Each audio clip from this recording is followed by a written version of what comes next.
Listen, one thing I've learned is this: we were born to create.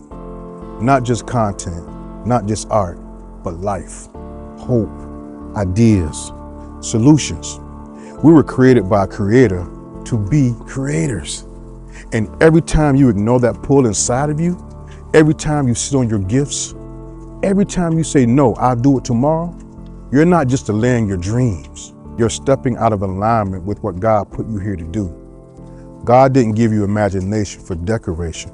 He gave it to you for activation. He gave you that vision so you could build something that outlives you, outgrows you, and blesses someone else. And when you're not creating, when you're just surviving instead of building, something in your spirit feels off. That's not depression, that's misalignment. Your soul knows you were designed for more. So hear me clearly. If God planted it in you, He expects you to produce from it. Not perfectly, but purposefully.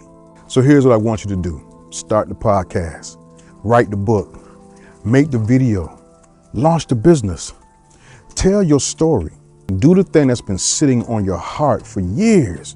Because the truth is, when you create, you feel God's breath in your work. You feel His hands on your life. You feel your purpose waking back up. You weren't born to just exist. You were born to create.